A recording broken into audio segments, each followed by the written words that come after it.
And we are underway from front back here. This will be a touchback, and it comes out to the offense. There's Matt Ryan, starting quarterback, just shy of 5,000 yards in that incredible with a new offensive coordinator, Charles. One of the things I've always admired about Matt Ryan is his ability to embrace change, because he had essentially the same for most of his career, and then he had a coordinator change in 2015 and had to adapt to a new style. And he did it so well that by 2016, he's the NFL MVP. So a new offensive coordinator is not going to change much for him. He's going to try to adapt, and one will do it very successfully. So that's the word from the referee. Neutral zone infraction, 5 yards. And, of course, the defense is always pointing at the offense about how they drew them across. Flag goes against the defenders on that one. Now Ryan, and Tammy with it over the middle. And he'll get it up near the 35, right at the 34 here.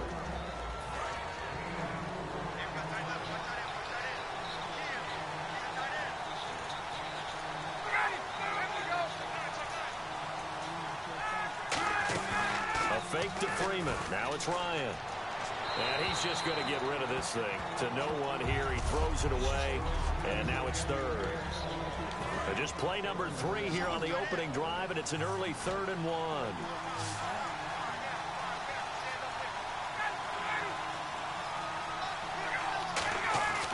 On 3rd and 1, rush coming, and he's taken down. And now that brings up 4th down there, a loss of 6 yards on the sack. Whenever you see a team deciding to throw the ball on 3rd and 1, as a defensive player, my mindset is we've got them now, and that's why they dialed up the blitz and got after them. But occasionally, you want to pass it on 3rd and 1. I mean, not a lot for sure, but sometimes just to keep the defense guessing. Oh, no doubt. You want to break tendencies.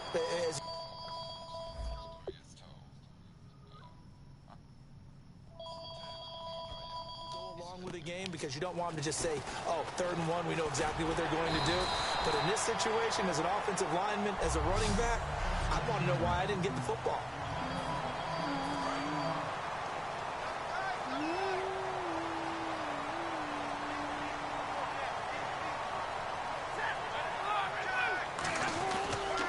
Now here's the first carry for Amir Abdullah. And he gets this one just shy of the 40. They'll mark him down at the 39. A nice pick up there, 10 yards, and it'll move the sticks.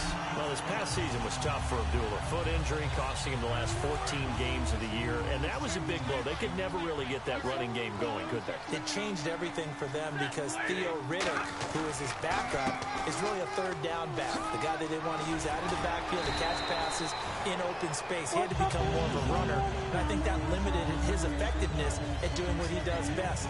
Amir Abdullah was drafted to be their lead runner. If they keep him healthy, that'll help the Lions offense in 2017.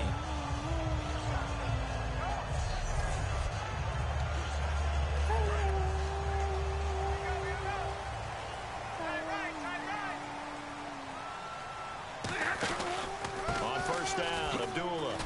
And he'll lose yardage here. Back at the 47. It's a loss of 2 there, bringing up 2nd down. And they're behind the sticks here a bit now, dealing with a 2nd and 12.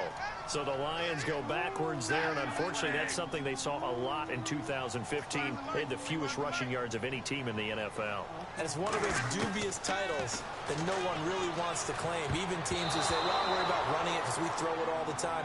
Being able to run it when you want to is a key to success in the NFL, and Detroit struggled doing that. So now a 3rd and 12 with an extra defender here in the secondary, a nickel look. And he'll go down inside the 45 before going out of bounds. They do get 9, but it leads to 4th down. And Tate just finished his 7th NFL season. First 4 in Seattle, last 3 Detroit. And each of those 3 years, 90 or more receptions. Finished this season with 91 catches, over 1,000 yards. And I saw him expand his game in 2016. I saw him operate out wide in the slot. Also came into the backfield and got carries and then ran routes from there. His yards after catch really jumped back up in 2016. And Golden Tate has shown that he's more than capable of being a #1 receiver in the NFL. They go play action here on first down. Surveying the field. And that is, I think he caught it. He did, but they'll say out of bounds. It'll be incomplete. Offense looking to avoid a 3rd and long. It's 2nd and 10.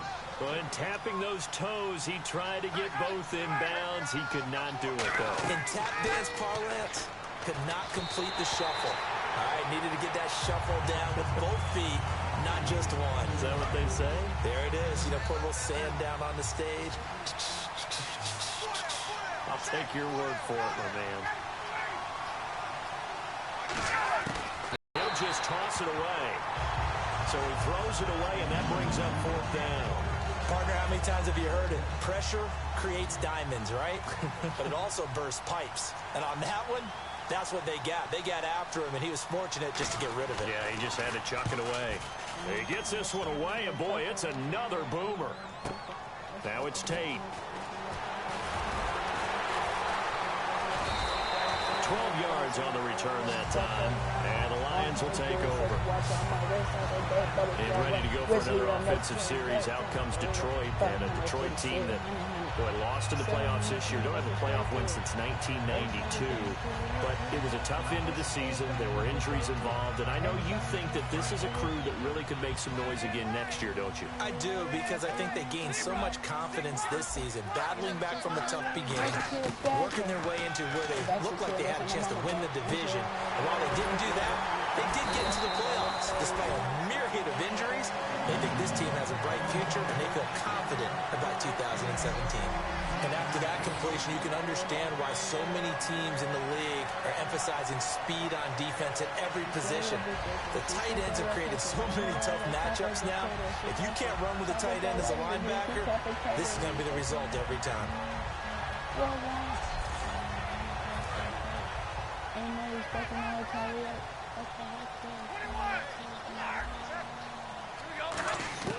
Now a first down throw. Stafford looking for Jones, and it's intercepted. It's Desmond Trufant, and they have possession, and they have it at the 38-yard line.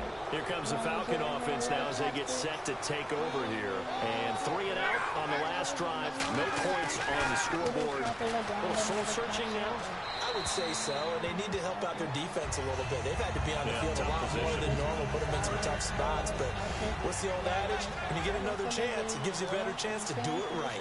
Not too many things get to a quarterback of this magnitude, but I think it's safe to say that pressure can get to any quarterback. And he's obviously a great franchise quarterback, but felt the pressure, threw it incomplete. In on the stop, it's Tahir Whitehead. And when you watch Devontae Freeman run the football, you can almost close your eyes and hear him running the football, can't you? Because people just scatter. I mean, you know, when he goes through a pile, it moves in a positive direction for him. I just love how hard he plays the game. 1,000-yard season. He had 11 touchdowns last year. In March, 25 years old, so he's kind of hitting that sweet spot for a running back, isn't he? He really is, and I still remember the evaluation of him coming out of college. He does everything well, but you weren't sure he had a dominant trait. Well, wrong about that. He's dominant just about everything he does, and I think that he's going to continue to elevate his game and seek a 3rd Pro Bowl in 2017. Good blocking there, nearly sprung him. As it is, it'll go as a 19-yard return. And the offense will take over with a new set of downs. The Falcons set to get things rolling on defense again here. Trying to shake off the interception. He'll look to throw. Caught right side, Tate. And he's brought down after a good gain. It's a pickup of 21. And the Lions are going to have a first.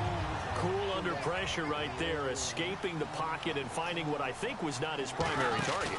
And some of these guys are just so comfortable getting outside of the pocket that they'll do it on purpose. It doesn't even need to be a breakdown. Just they move, and they know it affects the defense, because a lot of times you get lost in coverage in the secondary, and I think you're exactly right. Wasn't his primary target. Found a secondary guy who sprang open, probably because of his movement out of the pocket. Trying to get it to Ebron, and it's intercepted.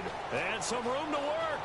A great read, and it's picked off. And they will finally put it into the return, but not until he takes it back all the way inside the 10-yard line.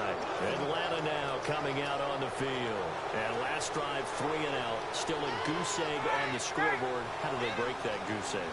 They've got to find a way to get the ball in the hands of their playmakers, get them some space, and try and make a first down and get some momentum going.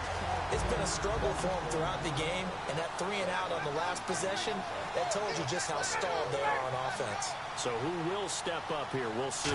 And now it's 2nd and goal. Again, it'll be Freeman. And able to push his way forward here for a good little gain.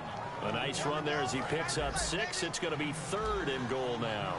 When you look at the geography we're staring at, this part of the field, don't you always think of big backs carrying the football, bruisers trying to pound it in? Instead, look at a little more of a scat back type, and he's trying to make it happen. Yeah, they went with the elusive, slippery guy. Couldn't get in there, though. He was looking for his tight end, Jacob Tammy, there. And that brings up 4th down. And that was a nice play, and you want to take away any chance that they have any decision to make on 4th down. But things happen so quickly in the end zone in this compressed area of the field that you're just happy to knock it away and not allow a touchdown. So after the pick, they can't capitalize for 6, but they do get 3. And I know in this situation, most of us want to focus on the offense. You know what side of the ball I played on. Let's give that defense a lot of credit. Taking it over in a sudden change situation and shutting them down. The Falcons defense gearing up as they take the field. They had the interception last time, led to a field goal. And kept points off the board against them as well. What a great way to end a drive. Take it away and set your offense up to put points on the board themselves. The only thing would have been better a touchdown. Now they'll be looking to get the stop and lead to that here on the next drive. There they begin the drive with Abdullah. What a spin. And they're able to get this one across the 35.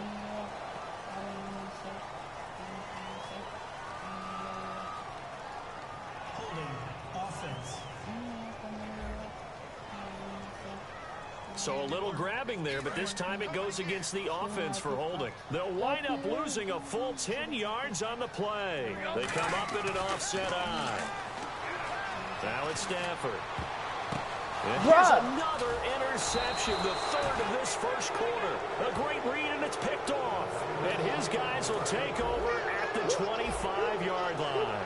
Atlanta now coming out on the field. And last time they got 3 points, but it was a chip shot field goal. And when you go to the sideline after a chip shot field goal, maybe the offense not too happy. It's a balancing act, isn't it? Because you're exactly right. They're none too pleased that they didn't punch it in for 6 points. But they also have to remember they did put points on the board. 3 points is 3 points. And in this league, you take points when you can get them. Not easily done. On 2nd down, Freeman. And he'll get him inside the 15 down to the 14-yard line. They get 5 out of that one, and it moves the chains. So it'll be first down here after the run. So many teams want to throw the ball in this situation nowadays, but I love watching a team that has enough confidence to go ahead and run the football. In that situation, that's almost a tendency breaker. Trying to bounce it outside, but he's only able to get it back to the line of scrimmage. It's a loss of a yard there, and now 2nd down. One thing I know, defensive coaches love it when they don't have to invite their players to the party. This strong safety, you never have to ask him twice to help in run support. He's going to arrive and in a bad mood. Now Ryan. And he just chucked that one out of bounds, out of everyone's reach. Maybe a wise call not to take a sack in this part of the field. It brings up 3rd down. Let's face it, you can run the route tree as many times as you want, get in sync, practice it, do all those things. But once you get to game speed, it doesn't always time up quite that well. That one goes incomplete. And that is caught. Touchdown, Falcons. Taylor Gabriel, a 14-yard touchdown. And the Falcons will extend their lead. And he's a little bit on the shorter side as a receiver. Maybe sometimes for the defense, tough to find the little guys, right? Yeah, sometimes they get lost in the traffic, but usually what it means is that rather than just winning with height or even speed, they use their quickness to find a way to get open. Well, tall, short, wide, skinny, whatever, there it results in a touchdown. They'll bring it back to just about the 25, call it the 24-yard line. Here's the Lion offense now as they get ready to take over. And last time wasn't pretty. One play and an interception. We'll see if they can do better. I want to see if they want to go ahead and throw the ball again now on this drive after what happened on the last one. Throw it on the first play. Give the quarterback some confidence. See what happens. Well, I guess we just discovered that someone is certainly not going to sit back and just take it in this game, huh? No, they were trying to get that touchdown back in one shot. One shot, trying to help out his defense and let the other team know they were coming after him. That throw good for only a couple. It brings up third down. Obviously, this has not been a banner game throwing the football. So what you got to do, you got to kind of down focus, don't you think? Find the tight end, take some easier completions. The interception last drive. There he hits the reliable target. To the right side to Eric Ebron. And he's got the first before he's brought down at the 39-yard line. And the coach has decided to throw the...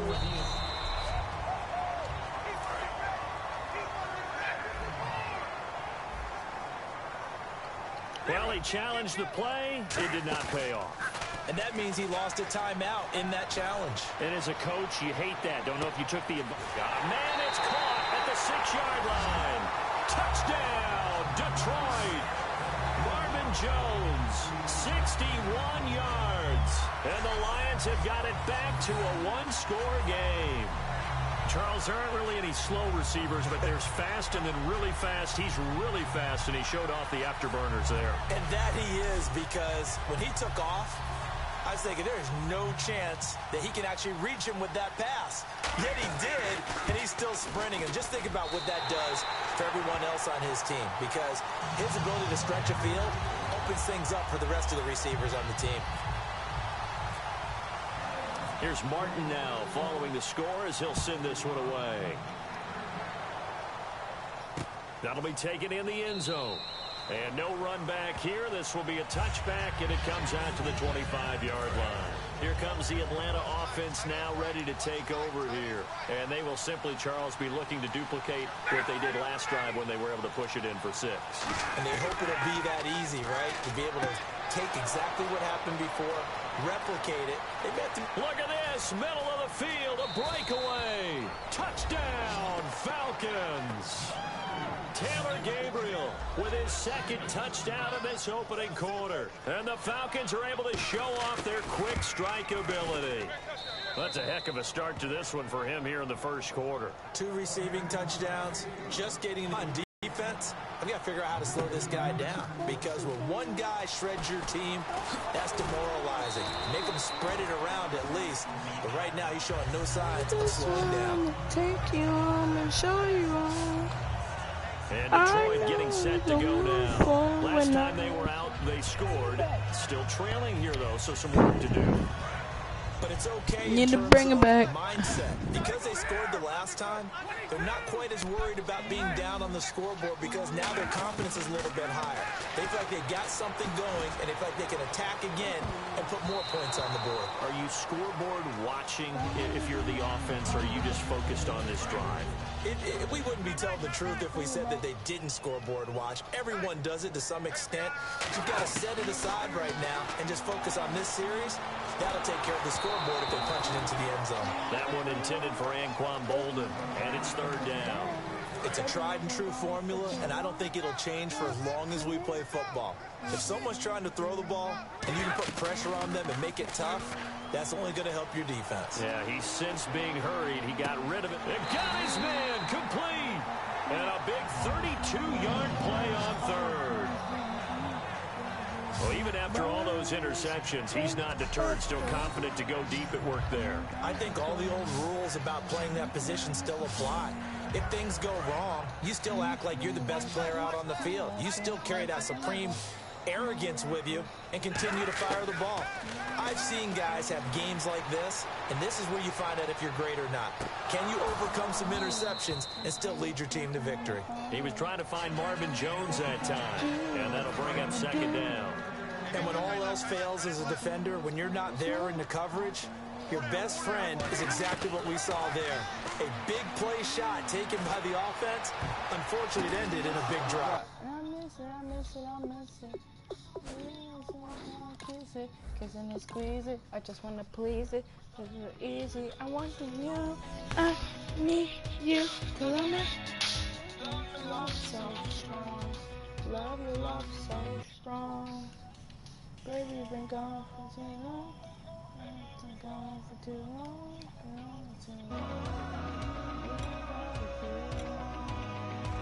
I know you're happy where you are, but you was happy. happy with me. All the time like the beat. All the sand in your toes. All your friends invited everybody. Go, let's bring back the love. They're way too strong, but ain't nobody saying sorry. Speakers so blown, no one knows what it is, but we keep it on repeat 'cause we don't want it to end. We got the rest of our lives for the rest of our lives, and the rest of tonight for whatever feels right. We're doing it our way, just acting our age. One day we'll look back, just shaking our heads, but right now we're too fast to slow down just yet. We're doing it our way, just acting our age. Just acting our age. There's people here that I just met, but we're acting like we go back. Bring it back. It's 3 a.m., but we ain't done yet. Trying our best to make it last. Freedom running through us like an open. We're too high on being young and there's still to race. We've got the rest of our lives for the rest of our lives, and the rest of tonight for whatever feels right. We're doing it our way, just acting our age. One day we'll look back, just shaking our heads, but right now we're too fast to slow down just yet. We're doing it our way. Guys, last time we were out here, coaching staff didn't like what we saw. You all know it wasn't good enough. So let's make up for that today and have a great one. I know you got it in you. So let me see that greatness come out on the field, all right? Let's do it. Set for 50!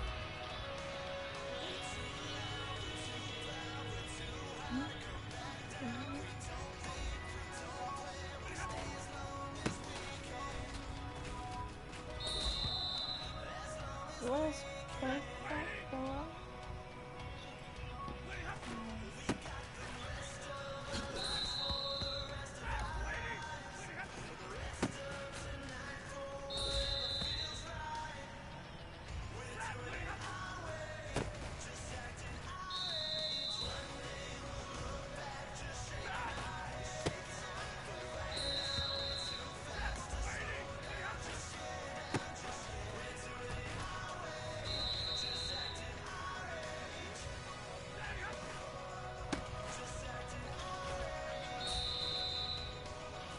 Hey, man, listen, great job today. It was a step in the right direction for you and this team.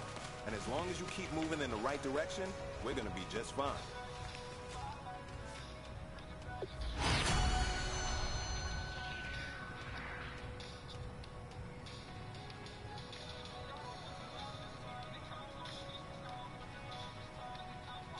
Bring back. Ladies and gentlemen, we got the Knox in the house, right? And I go by the name of Wyclef. I bought the band. And we need all the ladies to report on the dance floor. And you know my slogan, no fighting in no way. Poppin' nugget when I met you, shorty had the long extension. Told her I'm a bad man, but I only got the best intention. Tough and not a bluff. I want you to be Molly. Don't have to take it undercover, just on the ring.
everybody. I'm Larry Ridley, and this is Madden 17 on EA Sports. A huge division rivalry game on tap for us in this one. And here's a guy expected to carry a lot of the load for his team on the ground against one of their biggest enemies. It's the Lions going up against the Vikings. With that, let's get you out to Brandon Gott and Charles Davis. They've got the call of this Week 9 matchup. Larry, in 2 years' time, it will host Super Bowl 52. You get a look inside the impressive new U.S. Bank Stadium in Minneapolis. Today, it's a Week 9 matchup set to go here between the Detroit Lions and the Minnesota Vikings. Hi again, everyone. Brandon Gaudin alongside Charles Davis. And, Charles, you look at this Vikings ball club. They come in on a pretty good roll here, winners of 3 straight. And last week they put together a 3-touchdown victory and were never challenged in that game.